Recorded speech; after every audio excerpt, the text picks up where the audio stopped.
Hello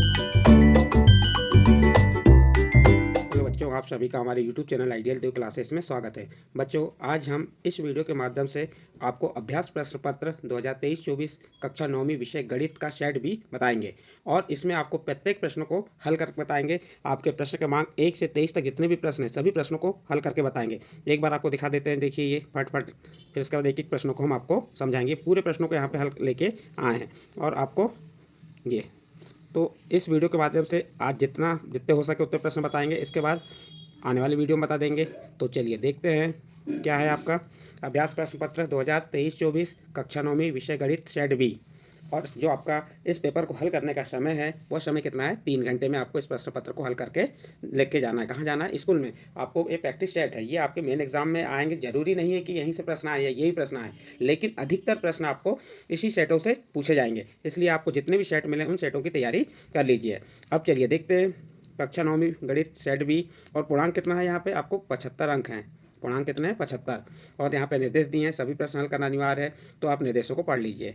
अब इसके बाद हम चले आते हैं, कहाँ आएंगे? प्रश्न क्रमांक 1 पे। प्रश्न क्रमांक 1 क्या है? सही विकल्प चुनकर लिखिए। ये प्रश्नों को हमने इसके पहले एक वीडियो बनाए थे। उस वीडियो में प्रश्न क्रमांक 1 से 5 तक सभी प्रश्नों को बता दिए थे, लेकिन बच्चों उसमें हमसे कुछ त्रुटि हो चुकी थी। उस त्रुटि को सुधारने के लिए फिर से पुनः हमने इसी जो आपका गणित का सेट बी के प्रश्नों को फिर से हल करके बता, जो त्रुटि हुई थी हम बता दे रहे हैं आपको हमारी त्रुटि कहाँ हुई थी। जो हम पहला जो रिक्त स्थान के जो है, जिसमें पहला प्रश्न आयत चित्र खालिस्तान वर्ग अंतरालों के लिए प्रयुक्त दंड आलेख है, तो हमने यहाँ पे ऊंचाई बता दिए थे। ये हमसे बहुत बड़ी गलती हो गई थी। तो यहाँ पे आएगा सतत वर्ग अंतरालों के लिए। तो यहाँ पे आप सुधार लेंगे। जिन बच्चों ने हमारा पहला वीडियो देखे हैं तो उसमें यहाँ पे ऊंचाई के स्थान पे क्या आएगा? सतत।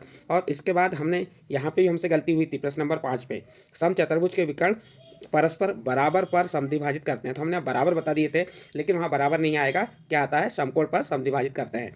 तो इस प्रकार से ये 2 प्रश्नों को सुधार लेंगे यदि आपने हमारा वीडियो देखे हैं तो। चलिए स्टार्टिंग से चलते हैं हम। पहला प्रश्न क्या है?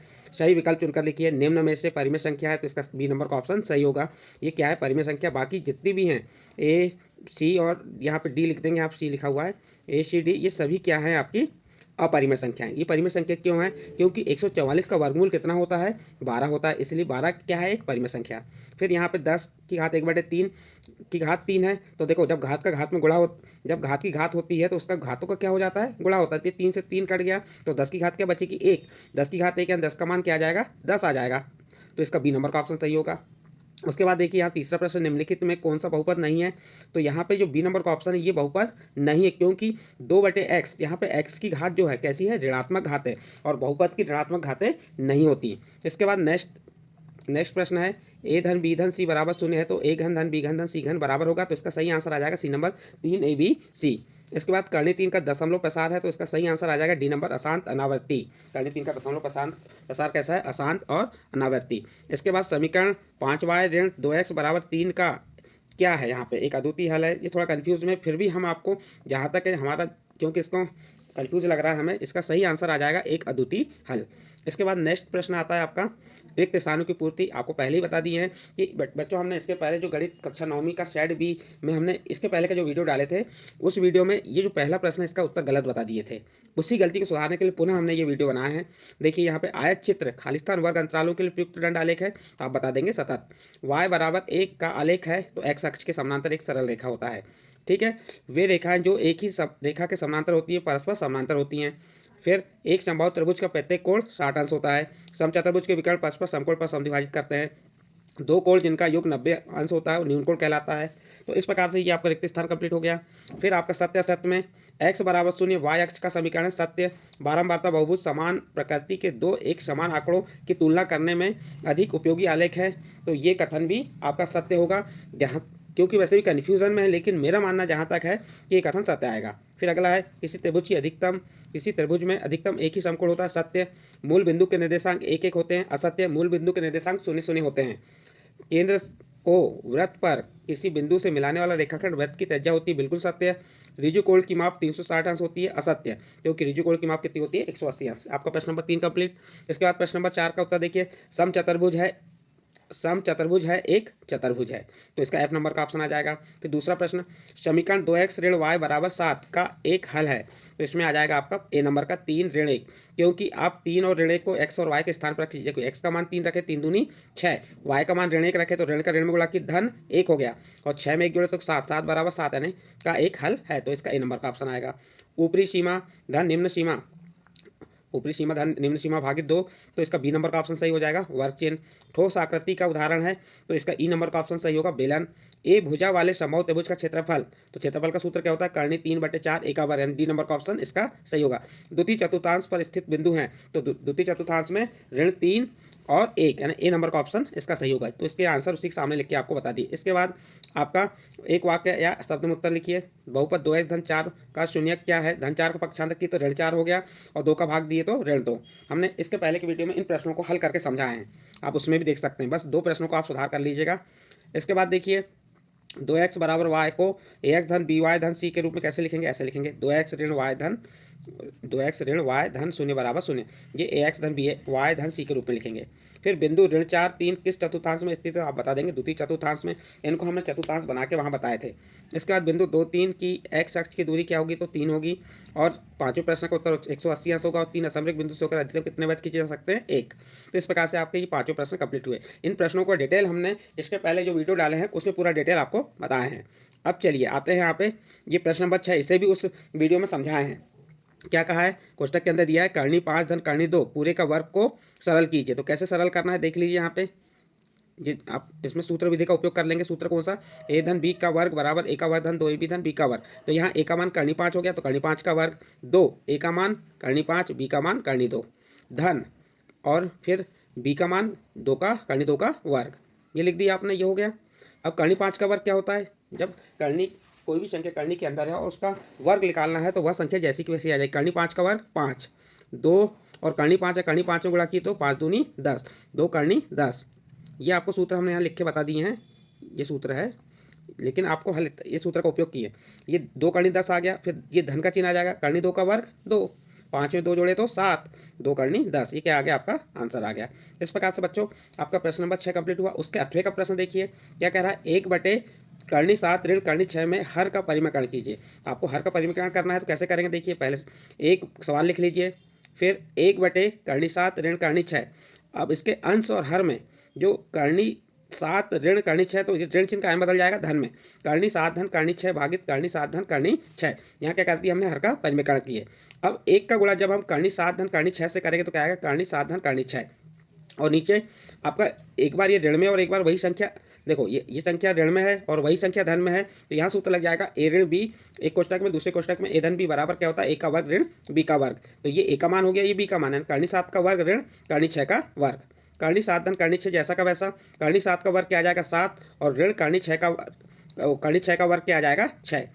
ऊपर संख्या जैसी की वैसी लिख दी है, 7 में से 6 घटाएंगे तो क्या आ जाएगा 1, तो हमारा उत्तर क्या हो जाएगा, 1 का भाग देंगे तो आ जाएगा कर्णी 7 धन कर्णी 6। इस प्रकार से आपका प्रश्न नंबर 6 यहाँ पे कंप्लीट होता है। नेक्स्ट प्रश्न है आपका प्रश्न नंबर 7। प्रश्न नंबर 7 क्या कह रहा है, 2 ऐसी संख्याएं लिखिए जिनके दशमलव प्रसार अनुवर्सारी एवं आवृत्ति है। अनुवर्सारी आवृत्ति क्या होता है, जिनका एक बार यानी कि बार बार क्या होता है, वही संख्या बार बार रिपीट होती है। अभी बता रहे हैं आपको उदाहरण, हम यहाँ पे उदाहरण बता दे रहे हैं। देखिए यहाँ पे आप इसको या करके लिख देंगे, या और यहाँ पे बार खींच देंगे। ये जो जब हम 0.090909 वही संख्या बार बार, जैसे 0909 बार बार रिपीट हो रही है, तो वह कौन सा अनुवर्सारी एवं आवृत्ति वाला कहलाएगा, दशमलव प्रसार कौन सा कहलाएगा, अनुवर्सारी एवं आवृत्ति। और इसी प्रकार देखिए यहाँ पे दशमलव के बाद 2 3 0 7 6 9, फिर 2 3 0 7 6 9, फिर यही रिपीट होते जाएगा, आवृत्ति बार बार पुनरावृत्ति होती जाएगी। तो ये क्या कहलाते हैं, आपके अनुवर्सारी एवं आवृत्ति वाले दशमलव प्रसार कहलाते हैं। इनको इस प्रकार से भी लिख सकते हैं, 0.09 0, जितनी संख्या बार बार रिपीट हो रही है उस पर क्या लगा दिया हमने, ये बार लगा दिए। इस प्रकार से आपका प्रश्न नंबर 7 का पहला प्रश्न है। उसका 8वें का प्रश्न देख लीजिए। 8वें का प्रश्न बहुत सरल है, ये आपने 8वीं में भी पढ़े होंगे। क्या कह रहा है 32 की घात 2/5, 32 के अभाज्य गुणनखंड निकाल लीजिए इस प्रकार से। अभाज्य गुणनखंड कितने बार आए, 5 बार, तो 2 की घात क्या होगी 5, और जब घात की घात रहती है घातों का क्या होता है, गुणा होता है, तो ये 5 की घात का गुणा 2/5 की घात से कर दिए, और 5 से 5 कट गया, तो 2 की घात क्या आ गई 2, 2 की घात 2 है ना, क्या आ गया 4, तो इसका आंसर क्या हो जाएगा 4। इस प्रकार से बच्चों आप प्रश्न नंबर 4 को हल कर सकते हो, प्रश्न नंबर 7 को हल कर सकते हैं। इसके बाद प्रश्न नंबर 8 देखिए। प्रश्न नंबर 8 में क्या कहा है, बिंदुओं 0,5, 0,4, 5,7 व ऋण 6 शून्य को कार्तिक तल पर आलेखित कीजिए। तो सबसे पहले तो आप इस प्रकार का कार्तिक तल बना लीजिए, और इसमें जो बिंदु दिए हैं इन बिंदु क्या करना है, हमको आलेखित करना है। तो देखिए कैसे करेंगे। सबसे पहला क्या कह रहा है 0,5, तो 0 किसका मान है x का मान, और 5 किसका मान है y का, तो 0 ये x का आ गया ये, और 5 यहाँ पे, तो ये पहला बिंदु हो गया। फिर दूसरा 0,4, तो 0 किसका x का मान हो गया, और 4 किसका y का, तो ये नीचे ही आ जाएगा ये। तो इस प्रकार से आप इस प्रश्न को भी 0,4 ये दर्शा दिए। उसके बाद नेक्स्ट आता है 5,7, तो आपका 5 किसका x का मान है, तो ये 5 यहाँ पे आएंगे, और 7 इसी के ऊपर जहाँ तक जाएगा 7, और इसको आप ग्राफ पेपर में बना लेंगे, तो ये 5-7 बिंदु दर्शा देंगे।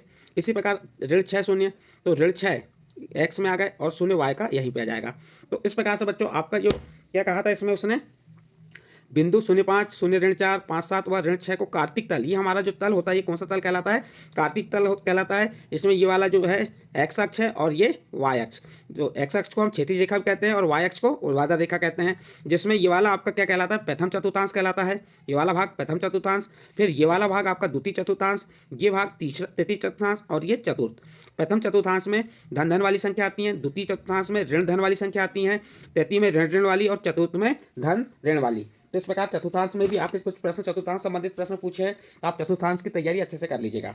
इस प्रकार से आपका ये प्रश्न नंबर 9 का पहला प्रश्न, और उसके 8वें प्रश्न क्या दिया है, कार्तिक तल में बिंदुओं की स्थिति निर्धारित करने वाली क्षैतिज और ऊर्ध्वाधर रेखाओं के नाम क्या नाम है, तथा प्रत्येक प्रच्छेद बिंदु को क्या कहते हैं। तो देखिए ये आपकी जो एक्स अक्ष की जो ये रेखा है जो अब यहाँ दिख रही है, ये अथवे वाले प्रश्न को बता रहे हैं। यदि आपको पेपर में आया करने के लिए तो आप अथवे वाला प्रश्न करने का प्रयास कीजिए, क्योंकि उसमें बहुत सरल है, उसमें समय आपको कम लगेगा। तो जो ये एक्स अक्ष है दिख रहा है, ये कौन सी रेखा कहलाती है, क्षैतिज रेखा, और जो खड़ी रेखा है ये कौन सी रेखा कहलाती है, ऊर्ध्वाधर। क्षैतिज रेखा में कौन सा अक्ष आता है, कार्तिक तल में बिंदुओं की स्थिति निर्धारित करने वाली क्षैतिज रेखा, तो ये कौन सा अक्ष कहलाएगा, एक्स अक्ष। और जो ऊर्ध्वाधर रेखा ये कौन सा अक्ष कहलाता है, वाई अक्ष।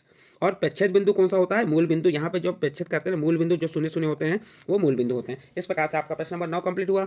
नेक्स्ट प्रश्न है आपका प्रश्न नंबर 10। अभी हमने चतुर्थांश समझाए थे, यहाँ पे आपको यहाँ पे चतुर्थांश बना देते हैं एक, ये चतुर्थांश बन गया, ये आपका प्रथम चतुर्थांश है, ये द्वितीय चतुर्थांश है, ये तृतीय चतुर्थांश है, और ये चतुर्थ है। ये इसलिए समझा रहे हैं क्योंकि अभी जो प्रश्न कर रहे हैं उसमें इसकी आवश्यकता पड़ेगी। प्रथम चतुर्थांश में कौन सी धन धन वाली संख्या आएगी, द्वितीय में ऋण धन, और तृतीय में ऋण ऋण, और चतुर्थ में धन ऋण। और ये प्रथम और द्वितीय याद कर लीजिए तो आपको तृतीय और चतुर्थ मालूम हो जाएगा। प्रथम में धन धन है तो उसके विपरीत आ जाएंगे ऋण ऋण, यहाँ ऋण धन है तो यहाँ धन ऋण। अब हमारा प्रश्न नंबर 10 में ये चतुर्थांश हमको काम आएगा।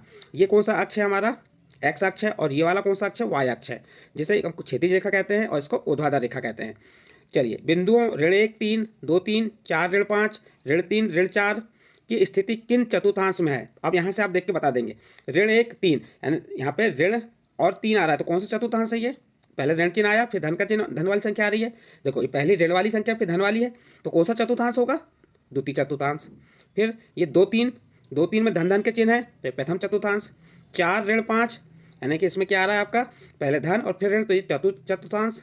ऋण 3 और ऋण 4 ये तृतीय चतुर्थांश। इस प्रकार से आपको ये दर्शा देना है, आसानी से 2 अंक प्राप्त हो जाएंगे। या अथवे में क्या कहा है, ऋण 2 2 और 3 ऋण 4 के भुज और कोटि बताइए। तो भुज यानी क्या होता है, एक्स अक्ष का मान, तो एक्स अक्ष का मान, तो बिंदु ऋण 2 और 2 में भुज क्या हो गया, ऋण 2, और कोटि क्या होगी 2। इसमें 3 ऋण 4 में भुज 3 हो गया, कोटि ऋण 4 हो गई। इस प्रकार से आपको प्रश्न नंबर 10 भी कंप्लीट होता है। नेक्स्ट अगला प्रश्न है आपका, बिंदु 1 2 से होकर जाने वाली किन्हीं 2 रेखाओं को के समीकरण लिखिए। तो ये इसका हल यहाँ पे बताएं, देखिए क्या बताएं, 1 और 2 से होकर जाने वाली किन्हीं 2 रेखाओं के समीकरण। तो 2 रेखाओं का समीकरण क्या होगा, एक समीकरण लिख देंगे आप x धन y बराबर 3, दूसरा समीकरण लिख देंगे 2x धन y बराबर 4। यदि मान लो आप यहाँ पे y का मान 2 रखते हैं तो x का मान कितना आ जाएगा 1, यहाँ 2 रखे तो 3 में से 2 घटाए कितना आ गया 1। इसी प्रकार यदि यहाँ y का मान आप क्या रखते हैं 2, y का मान 2 रखे, 2 का पक्षांतर की 4 में से 2 घटाए 2, और ये 2 का भाग दिए तो क्या आ गया, x का मान 1 आ गया। तो इसलिए 2 रेखाओं के समीकरण ये हो गए आपके। उसके अथवे में सवाल दिया है, समीकरण 4x धन 3y बराबर 12 के कोई 2 हल कीजिए। अब इसका 2 हल करना है तो कैसे हल करेंगे, हम x का मान शून्य लेने पर, जब x का मान शून्य रखना है ये रख दिए, समीकरण 4x धन 3y में x का मान शून्य लेने पर तो क्या हो जाएगा, 4 शून्य शून्य, 3y बराबर 12, तो y बराबर 12/3, तो y का मान कितना आ जाएगा, 3 का भाग 12 दी 4। इसी प्रकार y का मान शून्य लेने पर 4x धन 3 और y का मान क्या ले लिए, शून्य बराबर 12, तो 4x बराबर क्या हो गया 12। अब ये 3 शून्य कहाँ गया, 3 का शून्य में गुणा कि शून्य और शून्य को 4x में जोड़े तो क्या आ गया 4x, और 4 का भाग किसमें दिए, 12 में दिए, कितने बार गया 3। इस प्रकार से आपका प्रश्न नंबर जो 11 का अथवा का प्रश्न था उसका हल कंप्लीट होता है। ये अथवा वाला प्रश्न है, ये उसके ऊपर वाला है। इस प्रकार आपका प्रश्न नंबर 11 कंप्लीट होता है। नेक्स्ट प्रश्न है आपका प्रश्न नंबर 12। प्रश्न नंबर 12 क्या कह रहा है, चल ध्यान दीजिए, पढ़िए पहले प्रश्न को। एक नोटबुक की कीमत एक कलम से दोगुनी है, एक नोटबुक की कीमत एक कलम से दोगुनी है। इस कथन को निरूपित करने के लिए दो चरों वाला एक रैखिक समीकरण लिखिए। तो देखिए आपको यहाँ पे एक रैखिक समीकरण बनाना है। तो सबसे पहले मान लीजिए, माना एक कलम की कीमत, क्यों कलम से दोगुनी है तो कलम की कीमत कितनी है x, तथा नोटबुक की कीमत क्या है दुगुनी, तो क्या हो जाएगी, सॉरी, माना कलम की कीमत क्या हो गई x और नोटबुक की कीमत क्या मान ली y। अब प्रश्न में क्या कह रहा है, एक नोटबुक की कीमत एक कलम से दुगनी है, तो नोटबुक की कीमत कितनी है y और कलम की कीमत कितनी है x, और उसको क्या कर दिए दुगनी कह रहा है तो x में 2 का गुणा कर दी, तो y बराबर 2x। अतः अभी समीकरण y बराबर 2x ये हो गया आपका। जो रैखिक समीकरण ज्ञात करने को कहा था वो ज्ञात कर दिए, दो चरों वाला। दो चर कौन कौन से हैं यहाँ पे, चर x और y। इसके बाद उसी का अथवा वाला प्रश्न दिया है, के किस मान के लिए x बराबर 2 और y बराबर 1 समीकरण 2x धन 3y बराबर के का एक हल है। तो यहाँ आप x और y के मान रख दीजिए तो आपको k का मान हो जाएगा, एक हल का मान। तो ये आप रख दी मान, यानी सबसे पहले x का मान 2, y का मान 1, k का मान ज्ञात करना है। 2x धन 3y बराबर के समीकरण दिया हुआ है, इसमें x का मान 2 दिया हुआ है, ये दिया है प्रश्न में ही, और y का मान क्या है 1 है। 2 का 2 में गुणा की 2 दूनी 4, 3 का 1 में गुणा की 3 एकम 3, 4 धन 3 कितना हो गया 7 बराबर k, तो k का मान कितना आ गया 7 आ गया, जो का एक हल है। इस प्रकार से आपका प्रश्न नंबर 12 कंप्लीट होता है। इसके बाद नेक्स्ट प्रश्न है आपका प्रश्न नंबर 13। ये प्रश्न को आपको अध्याय 5 से लिया गया है। क्या कह रहा है, निम्न आकृति में, ये आकृति दी गई है, इस आकृति में यदि AC बराबर BD, ये क्या कह रहा है AC बराबर BD, तो सिद्ध कीजिए कि AB बराबर CD। उसके अथवे प्रश्न है, तो पहले हम ऊपर वाला प्रश्न करेंगे फिर अथवे का। उसके बाद दोनों प्रश्नों को हम यहाँ पे प्रश्न दोनों अथवे। यदि बच्चों आपने यदि हमारे चैनल को सब्सक्राइब नहीं किया तो हमारे चैनल को सब्सक्राइब जरूर कर लीजिए, क्योंकि हम हमारे चैनल के माध्यम से आपको अच्छे से अच्छे प्रश्न समझाने का प्रयास करेंगे और बिल्कुल एक्यूरेट मिलान करते हुए प्रश्नों को बताएंगे। चलिए, आपका जो ये चित्र बना हुआ है, यहाँ क्या कह रहा है AC बराबर BD, ये क्या है आपको दिया हुआ है, दिया है। अब क्या करेंगे हम, ये AC जो है दिख रही है AC, यहाँ से A और C, हम AC को क्या लिख सकते हैं AB। जब AB में BC को जोड़ेंगे तो क्या प्राप्त होगा AC, तो AC क्या लिखेंगे AB धन BC। अब उसके बाद BD, आपका यहाँ पे BD है ये, तो BD कब प्राप्त होगा, जब BC में किसको जोड़ देंगे CD को, तो BC धन CD।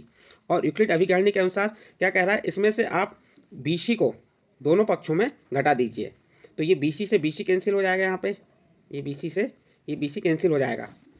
ये क्या होगा आपका, यहाँ पे BC से ये BC कैंसिल हो गया और ये BC से BC कैंसिल हो गया, तो क्या बच गया आपका AB बराबर CD, और हमें यही सिद्ध करना था AB बराबर CD। इस प्रकार से सिद्ध हो गया। फिर उसी का प्रश्न अथवा वाला प्रश्न क्या कह रहा है, आप यदि पांचवी अभिधारणा को किस प्रकार लिखेंगे ताकि वह सरलता से समझी जा सके। तो उत्तर देखिए, यदि एक सीधी रेखा दो सीधी रेखाओं को प्रच्छेद करे और अपने एक ही और के दो अंतःकोणों का योग दो समकोण से कम है तो वे रेखाएं क्या कहलाएंगी, प्रच्छेदी रेखा होंगी, समानांतर नहीं। इस प्रकार से हम पांचवी अभिधारणा को लिख सकते हैं। इस प्रकार आपका प्रश्न नंबर 13 कंप्लीट हुआ। इसके बाद प्रश्न नंबर 14।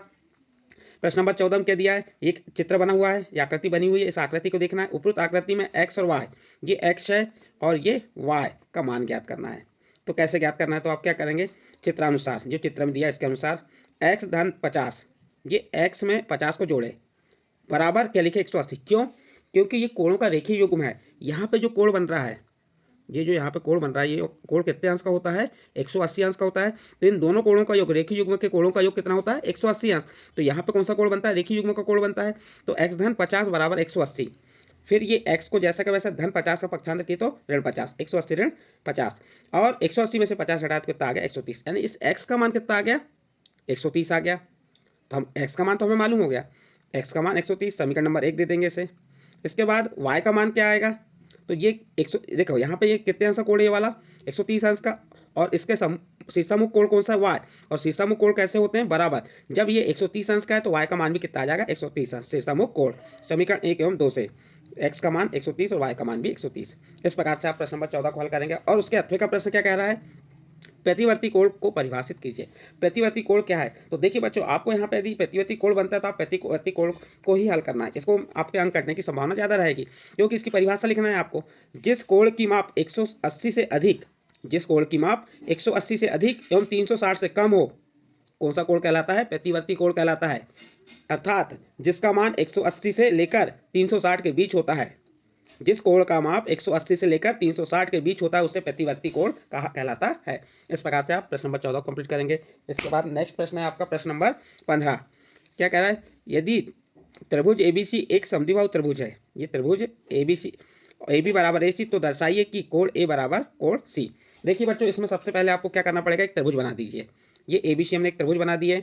इसमें क्या कह रहा है, AB बराबर, ये जो AB भुजा है, क्योंकि समद्विबाहु त्रिभुज कह रहा है, समद्विबाहु त्रिभुज यानी समद्वि, सम यानी बराबर, द्वि यानी दो, बाहु यानी भुजा, जिसकी दो भुजाएं बराबर होती हैं जिस त्रिभुज की, वो कौन सा त्रिभुज कहलाता है, समद्विबाहु त्रिभुज।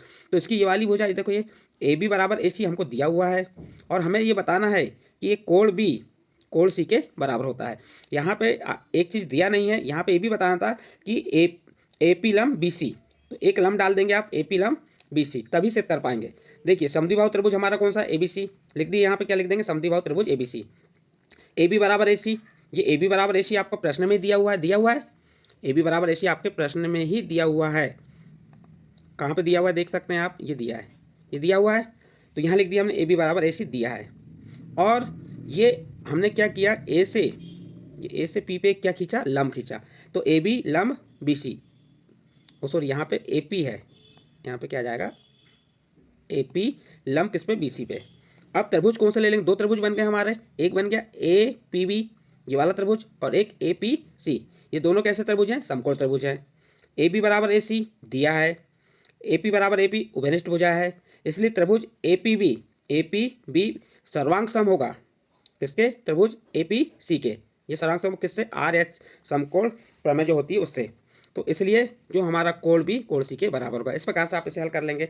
और इसके अथवे का प्रश्न क्या कह रहा है, सर्वांग सम आकृति किसे कहते हैं, तो आप उत्तर बता देंगे, वे आकृतियाँ जिनके समान आकार होते हैं, वे आकृतियाँ जिनके आकार समान होते हैं, माप समान होती है, सर्वांग सम आकृतियाँ कहलाती हैं। इस प्रकार से आपका प्रश्न नंबर 15 भी कंप्लीट हुआ। इसके बाद प्रश्न नंबर 16 को हम आने वाले वीडियो में बताएंगे। इसके बाद हम आपको प्रश्न नंबर 17 बता देते हैं। प्रश्न नंबर 17 थोड़ा बड़ा है, 2 अंक का है, लेकिन बहुत बड़ा प्रश्न है, ये 2 अंक लाइक का नहीं है। इस प्रश्न को भी आने वाले वीडियो में आपको हम बताएंगे। ये सभी वीडियो आने वाले इसमें बताएंगे। अभी तक हमने आपको कहाँ तक प्रश्न समझा दिए, प्रश्न 15 तक यहाँ कंप्लीट होता है। प्रश्न 1 से प्रश्न 15 तक आपको प्रश्न बताएं। इसके बाद 16 से लेकर 23 तक आने वाले वीडियो में आपको उन प्रश्नों को समझा देंगे। बच्चों, आपको आज हमने जो कक्षा 9वीं विषय गणित का शेड बी के प्रश्नों के उत्तर आपको बताए। यदि ये प्रश्नों के उत्तर आपको अच्छे लगे हो तो आप हमारे चैनल आइडियल देव क्लासेस को सब्सक्राइब कीजिए, लाइक कीजिए एवं अन्य ग्रुप में शेयर जरूर कीजिए।